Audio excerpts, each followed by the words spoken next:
Hey, welcome to another episode of Mike's Collection. I'm Mike, and the part of my collection that we're going to be talking about today is the G.I. Joe figure subscription service 7.0. So just a quick recap, the G.I. Joe Collectors Club offers up a figure subscription service every year. They've done so for about the past 6 years or so. And in that time frame, they managed to put out 8 of these figure subscription services. So for the last few, it wasn't one each year because their contract was running up with Hasbro. They crammed a couple in pretty quickly near the end. So this is number 7. This is the second last one. So each figure subscription service consisted of 12 figures that you knew in advance. And they would ship them out to you in pairs over the course of 6 months. And then with the final shipment, you would get a 13th mystery figure, and nobody knew the identity of that figure until the last shipment arrived. So 7 and 8, the subscription services shipped one right after the other, and I know when it came to 8, they stopped doing that one shipment a month. We were getting a shipment basically every week, and that might have been the case with the tail end of 7 as well. I can't quite recall if they were actually spaced out month by month. The shipments might have started getting a little bit closer. So anyway, I'm going to show you all the figures, so all 13, in the order that they were shipped out to us. So let's take a look at the figures from the first shipment. So in the first shipment of figure subscription service 7, we got Treadmark, and this version 2. Now in the vintage line, the original figure of this character, his name was actually Skidmark, and I don't know if this is a matter of Hasbro losing the rights to the name Skidmark, or maybe they just wisely realized that that was a bad name for a G.I. Joe character. So they changed it to Treadmark here. So technically, I guess this is Treadmark version 1, but as far as the character goes, this is the second time we've gotten this character. So the original being in 1988. And he was a pilot of the Desert Fox vehicle, which was kind of like a Jeep. And my brother Doug had the original Skidmark. And he was a pretty, underwhelming figure. Like, he was fine, but he was pretty accurate to this one as far as the colors go. So it's not like the coolest colors with those kind of lime green pants and then the green and orange. And the helmet is kind of non-distinct. Like, he looks like kind of generic. So yeah, he never did anything too special when we played with him as a kid. Anyway, it is cool to get this character updated here. And this version of the figure, there's no new parts. It's all existing parts. And the head here, it actually first appeared on a Cobra Trooper version 16 from 2011. Now this is the Cobra Trooper. Now you'll see here that head doesn't quite match, obviously. But this Cobra Trooper came with an alternate head. So it came with this one here with the mask on its face. And then it came with an alternate one that had the mask pulled down. So just the goggles. And that alternate head, which looked just like it was this one. And I thought I had it handy, but I had forgot that I had this figure displayed this way. So I have the alternate head tucked away somewhere. I didn't feel like digging it out for this review. Although that same head was reused. Like here you'll see it on Black Vulture, which was a convention set figure a couple of years after the release of this guy. So it's nothing new, but it actually works really well for Treadmark. It's pretty accurate to the vintage one. It had the helmet and the goggles like that. So yeah, I think this works out just fine. My biggest problem with this figure is the sloppy paint apps. Like you'll see here if we get in close, his goggles still have some flesh-colored paint on them, and his chin strap does. So yeah, at a distance he looks fine, but when you get up close and examine him, he's a little sloppy, which is a shame considering the price of these figures. But overall, it's a good update to a classic character, and I'm happy to have him. And along with Treadmark, we got the Ice Viper Officer version 2. So this is based on a 2007 figure that was produced by the club. And just from the reaction online, I think a lot of people weren't thrilled about this figure. But to be honest, this is probably the figure I was maybe most excited about from this wave, from this particular service. Because there's no new parts there. Like if you'll see, here's the other Ice Viper. from 2014, and he's the exact same, just repainted. And I like this figure a lot, but the very original 1987 Ice Viper was like one of my all-time favorite G.I. Joe figures. I've said in past videos how I made him an individual character rather than just a vehicle driver, and he was like the biggest badass on my whole Cobra army, and yeah, I just loved that figure. And when the Collectors Club did the repaint of the original 87 figure in 07, I was pretty excited to get a new version of him. Now, I don't usually pull out vintage figures for these figure subscription updates, but I happen to have this guy handy. So you'll see here, this is exactly what the 87 figure looked like, but the 87 version had the red mask like this, and it didn't have the camo. So yeah, I really thought this figure was really cool when the club put this out, right at the end of the what you'd call the Real American Hero or the vintage style figures with the elastic waistband. So this was one of the very last figures that came out in that style. And yeah, I didn't think I'd ever see this particular version updated in the modern format, but this is him here, and it works pretty good. Helmet's removable, goggles are removable, and then helmet's also removable. And yeah, he looks very accurate, as you can see, to the prior figure. He's got a gun there as well as a phone, and then he's also got his size, which can be stored on the side of his pants. I actually never took the elastic band off of there, but even if you take that elastic off, you can see how I have them displayed on this Ice Viper. They just kind of snap into the side there, so that's pretty cool. So yeah, this I think is a great figure. I like that he came with the white display base there to represent that he's an Arctic Trooper. And yeah, this was a highlight of Figure Subscription Service 7 for me. In the second shipment of Figure Subscription Service 7, we got Kaos, and this is version 1. This is a brand new character. You'll see on his base that it says Dreadnought Kaos. So he is a member of Zartan's sub-team, the Dreadnoughts. And yeah, he's got kind of a Jason Voorhees vibe going with the hockey mask. He's got his like bolo weapon there, pistol that can be holstered on his side. He's got a shoulder-mounted crossbow, or a wrist-mounted crossbow, similar to fellow Dreadnought Road Pig. And then he's got a big machete there. Like, he's a pretty cool-looking figure, and he's pretty unique. But there's actually no new parts there. The body is a mixture of parts. His web gear there, like the removable shoulder pads, he shares that with fellow Dreadnought Thrasher. I know it says Thunder on his base, but that's wrong. This is Thrasher. So yeah, you'll see he's got the same gear on there. And then that kind of distinct hockey mask head, you can barely recognize it, but it actually appeared here on Shadow Tracker, which was an original character during the Pursuit of Cobra line around 2010 or so. So yeah, those are the same head. It can be a little tough to tell because this one's kind of buried underneath those dreadlocks, and it was cast in translucent plastic before. But yeah, it looks really good here as a hockey mask. And I think Kaos is a pretty cool new figure. It's nice that in these subscription services, they were often giving us redos of characters we didn't have yet, which honestly, that's what collectors like me wanted. We wanted to fill holes in our collection. But honestly, it is nice to get new characters every now and again. It kind of keeps the brand fresh and exciting. So yeah, this was cool to get a unique character, and he's a cool looking character. If I had this guy when I was a kid, I probably would have liked him a whole lot. So yeah, that's Kaos. And shipping with Kaos, we also got Dusty and his Coyote Sandstorm. And so this is Dusty version 16. And it is actually based on the 1991 version 3 of Dusty.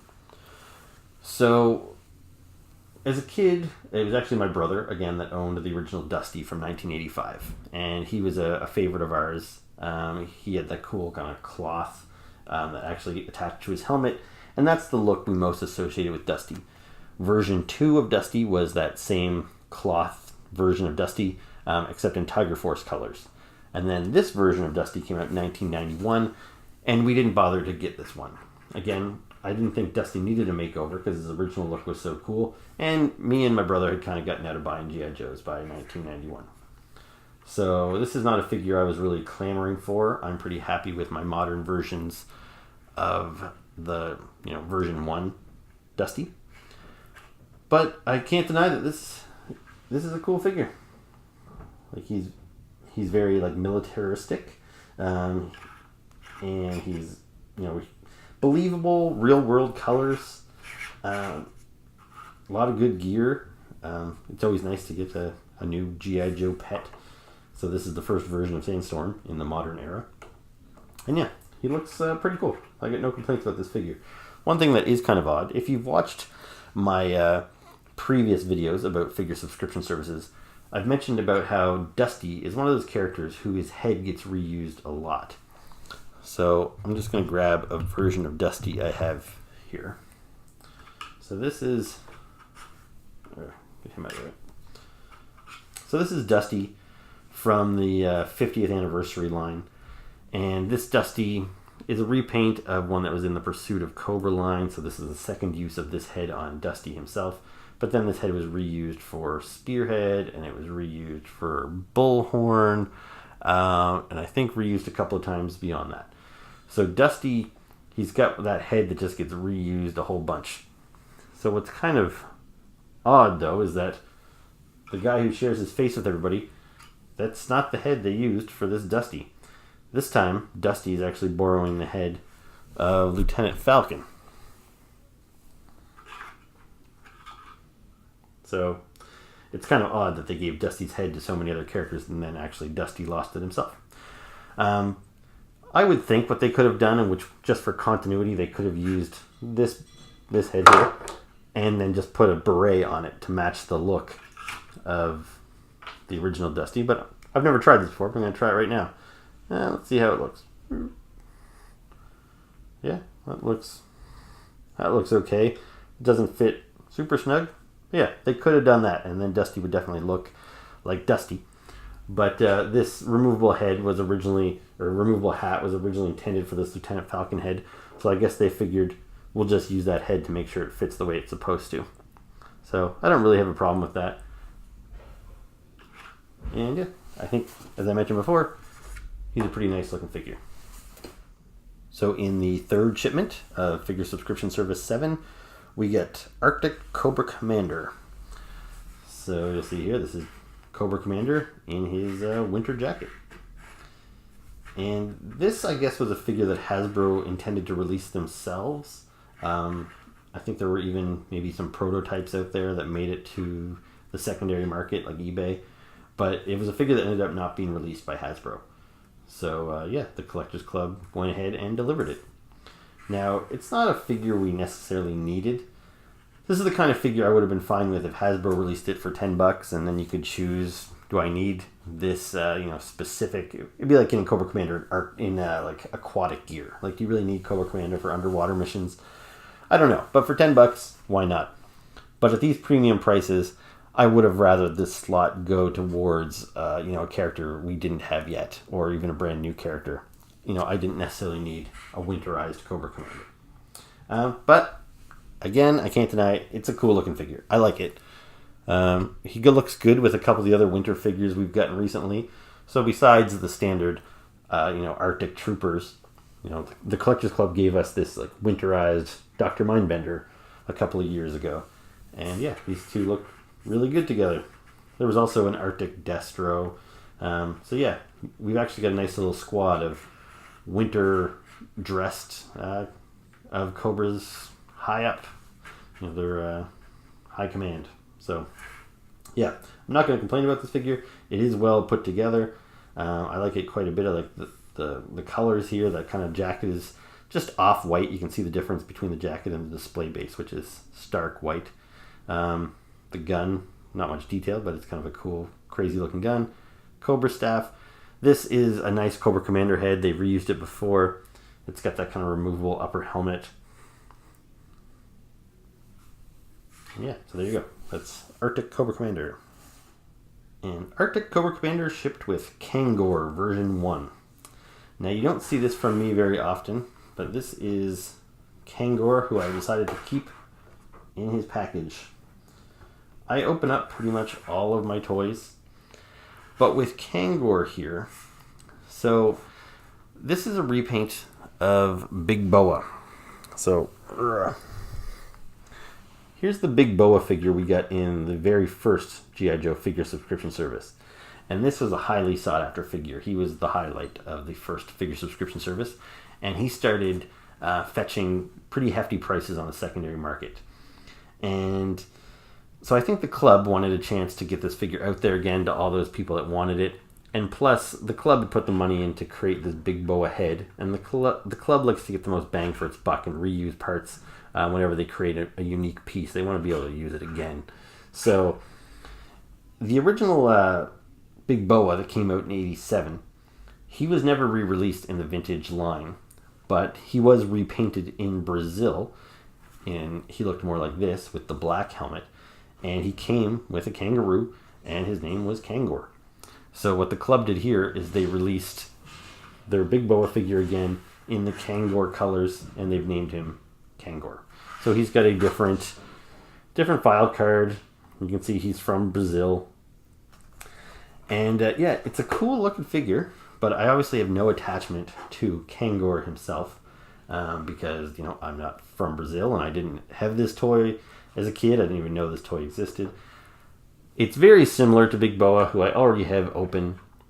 That I really like the way this guy looks on the card with the kangaroo and the boxing gloves and the weight. So I thought, you know what? I'm going to keep this guy in his package. He's not anybody that I feel I necessarily need in my display, and he does look nice.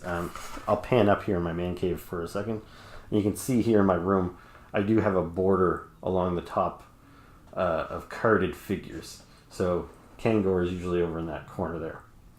And yeah, so that is Kangor. In the fourth shipment, we got Budo version 4. And this is based on the 1988 original Budo figure.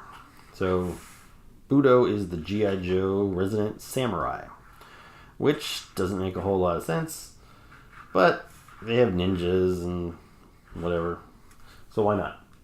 I didn't question it when I was a kid, and I really liked that 88 Budo figure. He was a favorite of mine. So when the Hasbro actually did give us an update of Budo in the modern era, so let me break him out here. So this figure came out in 2013. And yeah, he looks pretty cool. Like, it's a very detailed figure. That crazy samurai helmet with the deer horns and the head underneath. He's got this kind of top knot on there. The goatee. Like, it's a cool figure. It's a little hard to play with. Like, his armor is very bulky. It's kind of heavy. He tends to lean backwards a lot. This helmet doesn't really fit super snug on him, especially because of all that gear. So he's really more of just a display piece.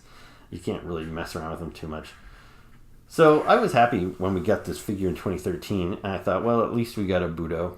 But I wish he looked more like the 1988 Budo that I loved as a kid. So the club gave us that in this subscription service. So I was really happy to get this Budo. He was one of the figures from this wave that had a bit of controversy amongst fans because the Collectors Club told us that this was going to be a brand new head sculpt, which we were excited about, and this is a new head sculpt there. And then the helmet, it's a reuse of the helmet they used on Bludgeon. But this helmet, it was removable on Bludgeon, but it is glued on to this head here. And I think they ended up telling us that they ended up realizing the helmet didn't sit properly on the head if they kept it loose. So the club decided to just glue it in place. And that really pissed a lot of people off because they were like, well, you sculpted this head from scratch. You should have made it fit properly the first time. The original toy had a removable helmet. So yeah, some people were pretty pissed. Some people also didn't like that they gave him these kind of little ninja socks, whereas the original figure had combat boots. But neither of those issues really bother me all that much. Like, I don't play with these figures. I don't customize my figures. I just want them to look good on a shelf. And if it was a matter of his helmet constantly falling off, I'm kind of glad that they glued it in place. So it would have been nice if it was removable, but not a big deal to me. And as far as the change from boots to socks, that doesn't really bother me all that much either. I really like the colors. They're very bright and vibrant. He's much easier to play with than the previous version.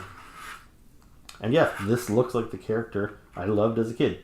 So that was a big win as far as I'm concerned. I like Budo a lot. So along with Budo, we got Hawk. And this, it's hard to say what version of Hawk this is. I calculated it as version 21. The reason why it's a little hard to follow is most people use the website yojo.com as kind of a reference for if you're trying to figure out what version of a character you've got or what year it came out and all that sort of stuff. But the problem is when Hasbro sometimes calls him Hawk, sometimes they call him General Hawk, sometimes he's General Abernathy, and that causes confusion when it comes to numbering these figures. So I believe this is the 21st version of Hawk, including all the name changes, but that might not be 100% accurate. Anyway, so this is based on the 1991 version 3 Hawk. So the Hawk that, the very first Hawk came out in the very first year of G.I. Joe, so like 1982, and he was wearing the standard army green as all of the G.I. Joe characters were at first.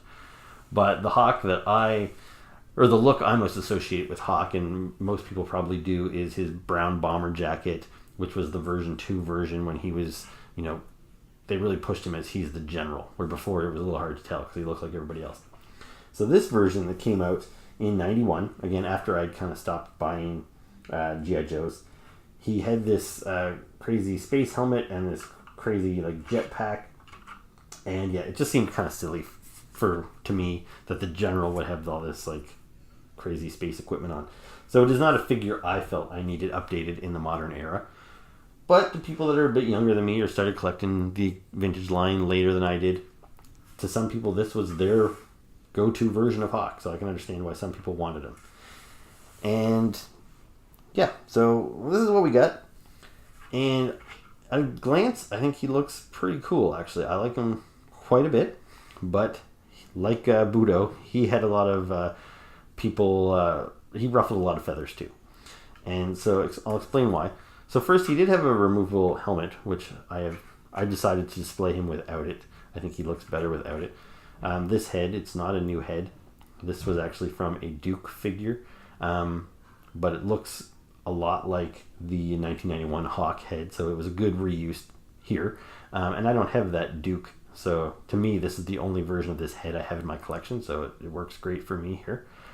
The issue is, the 1991 Hawk head was cast in much darker colors, a darker green and kind of a brown web gear here, and that's what we were told we were going to get. And then he arrived in people's mailboxes and he was wearing bright green and this bright orange, which he looked more like the Fun School version of the character, which again, so the 1991 figure came out in North America and he was brown, and then they re-released it in Asia and it had the louder, more garish colors. And then this figure that the club gave us appears to be based on the Asian version with the bright colors. And again, I don't really care one way or the other. I actually think the colors look good, and I didn't have the vintage figure, so I don't have any nostalgic ties to it. But some people were very pissed off. Anyway, the gripe I really do have about this figure is his web gear here. There's his wings. They pop out. They pop out when you push this button on the back here. So he's got this pretty elaborate gear here. And this is supposed to connect with that little tab, and they don't. It does not work. So I'm forced to display him with his gear all hanging open like that.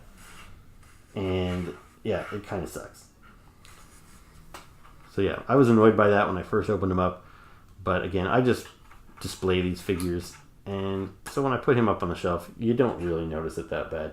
And so I think he makes for a nice looking display piece. So yeah, that's Hawk. In the 5th shipment, we got Tomax version 8. So if you watched my video for the prior figure subscription services, you'll know that in a subscription service, maybe 5, we get this version of Tomax's brother, Xamot. Now, you'll notice on Xamot's stand here, it says Shattered Glass Xamot, because when they gave us this figure, it was based on a comic book story where instead of being twin brothers, Xamot just had a split personality, and whenever he looked in the mirror, he would see his reflection and refer to it as his brother Tomax, and so that was kind of a twist on the original idea. So anyway, they gave us that Shattered Glass Tomax, or Xamot, and I think the idea was to just give us that one figure, because there was only one guy in that storyline. But they gave us this figure in this classic outfit that the twins often wore in the old cartoon. So people were upset when we got this figure and like, well, you have to give us Tomax. You can't just give us one of the two twin brothers. So the club decided to give us Tomax. I don't know if that was their idea all along, but it is a little unfortunate now that his base says Shattered Glass Xamot and his just says Tomax. But yeah, these figures are nearly identical. They use the same body. This little flowers on the opposite side, but that's really just a glob of paint anyway, so that was pretty easy to do. But the head sculpt is unique because they're supposed to be the same head, but just the hair, the part has to be to one side or the other, and Xamot has to have his scar on his face, which is pretty hard to detect. Or you know what? Maybe I have Xamot on the wrong. Because I think that's. Yeah, maybe I have them on the wrong basis. I don't know. But anyway, that's Tomax and Xamot. It's good that we have them as a pair finally. Besides the little pistol, they both came with suitcases full of money. And Tomax, I believe, came with a grappling hook, similar to what they came with in the very first version of these guys back in the 80s. So it's an okay figure, but the same issues that this guy had. And now I'm starting to question. I think this is actually maybe Xamot. I might have put them on the wrong display base. Because I seem to recall his jacket closed up nice, the first figure I got. But then the second one I got, the jacket did not close very well at all. They both had kind of mangled hands, but this guy's hand is like super mangly. Like that's not a human hand. So yeah, they've got some problems. But yeah, once we had one of them, we had to get the second one. So there you go. That's Tomax and Xamot. And along with Tomax, we have Crystal Ball. So Crystal Ball was a real highlight of this subscription service for me as well. Similar to Raptor from one of the prior free subscription services, he was a goofy character from the vintage line, but I loved him as a kid. I don't know how others felt about him. I've heard that he was what you'd call a peg warmer in a lot of places where kids would ignore him and he'd sit there on the pegs, just rows and rows of Crystal Ball. I don't know. I didn't, as a kid, who knew what was popular or whatever. I just knew I liked him. And so he's the Cobra Hypnotist. Okay, so yeah, he's got a brand new head sculpt. And it is a pretty exaggerated, pretty crazy head sculpt. He looks a little bit like, what's his name? Dirk Dastardly or whatever, one of those Hanna-Barbera characters. A little bit like Kraven the Hunter. But at the same time, it's fairly accurate to the original figure and the original packaging, the artwork on the packaging. And yeah, he's got his Hypno Shield again, which was a pretty cool accessory that the classic one came with, which is just a lenticular sticker that changes color. So yeah, the premise is that he would hold that up and hypnotize G.I. Joe troopers with it, I guess. So he's got a pretty crazy design. You'll see like he's got like thigh-high boots that they only painted halfway up. His boots don't really match one another. Like yeah, it's kind of crazy design, but this guy's supposed to be a kind of nutty gypsy guy, and I think the outfit kind of works for a nutty gypsy guy. And yeah, this is a character that I really liked as a kid, and as weird as he is, I'm happy that we got an updated version of him in the modern era. So yeah, that's Crystal Ball. In the 6th shipment of Figure Subscription Service 7, we got Tiger Force Jinx. So this is version 8 of Jinx. And this is based on a 2003 Tiger Force figure. And so that 2003 figure was just a straight repaint of the original 87 Jinx. So the original 87 Jinx was just her in her all red outfit. So in 03 they repainted that green with yellow stripes to make her a member of Tiger Force. So in the modern era, we've got that red version. We've also got it in yellow. Here's her look from the live-action movie, G.I. Joe Retaliation. So it's the exact same figure we've got a couple times already, but it's repainted in those Tiger Force colors, which some people might have thought, oh man, another Jinx, because besides these ones that we have, she's also been released in a couple of different outfits as well, so we've got quite a few versions of Jinx. But she was a favorite character of mine, and Tiger Force is my favorite sub-team, so yeah, I was pretty happy to get this version of her. And probably the best thing about this figure, I don't have available to show you, because she came with an alternate unmasked head. And so even though we've had unmasked Jinx figures before, this unmasked head was the most accurate to the vintage cartoon when she appeared unmasked in the animated movie. And sorry if you can hear my dog freaking out up there, but anyway, so yeah, that's Tiger Force Jinx. It's a cool figure. She had a cool alternate head. As much as I liked it, I still opted to display her with her masked head because I just like this head a lot too. So yeah, there you go. That's Jinx. And along with Jinx, we got Tundra Stalker. So this is Stalker version 22. And this is him in his Tundra outfit. And yeah, you'll see here that I've kept him in his packaging, similar to Kangor. So again, not something I do often. And some people might be surprised I would keep this guy sealed, because this is the figure I know a lot of people were most anticipating from this particular figure subscription service. People were really excited that this figure was getting redone, because it's based on Stalker version 2 from 1989. And yeah, that was a much beloved figure. But for me, I had the very original Stalker figure from 1982. And that version of Stalker just wore head-to-toe green camo. And I liked that version a lot. As a kid, I didn't bother to buy the 1989 version 2 because, again, it's basically Arctic Stalker. And I didn't really feel I needed Arctic Stalker. I was content with the version that I had. And in the modern era here, I've got multiple versions of camo Stalker, like this one here. And this, in my mind, this is Stalker. I think even though this is an older figure, I still think this is like perfect. And yeah, I like that figure a lot as Stalker. And this one has a different head. You'll see that kind of scowling face. That was originally created by the club for their Tiger Force version of Stalker. So here's Tiger Force Stalker with that scowling head and with the removable beret. And so I already have this figure out on display too. So between my multiple versions of that guy and then this version, when I got this one here, I thought, well, I could open it up and he'll be just another one of the Stalkers on my shelf. But I really like this kayak accessory. It's one of the more elaborate accessories that the club has given us, and it's accurate to the vintage figure. And so it's got the kayak there, and you snap some extra pieces on. He's got the oar.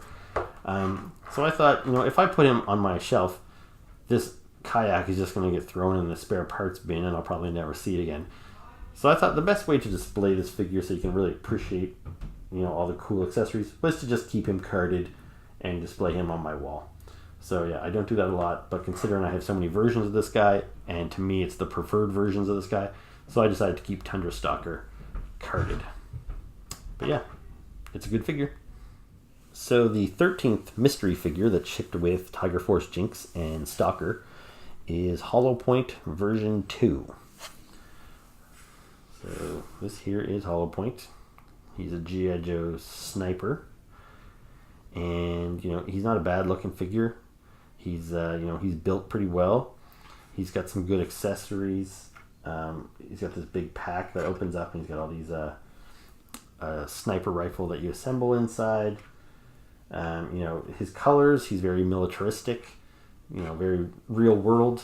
He's nothing crazy like a hypnotist or a samurai or anything like that, as there's some Joe fans out there that really don't like it, the goofy aspects of G.I. Joe. So yeah, this is the kind of character that a lot of Joe fans would really like to add to their collection. However, this is probably the most disappointing figure we have ever gotten from the Collectors Club. And the reason for that is by the time we got this figure, all the other figures we were expecting, even Figure Subscription Service 8, which, that's a whole nother 13 set of figures we hadn't got yet.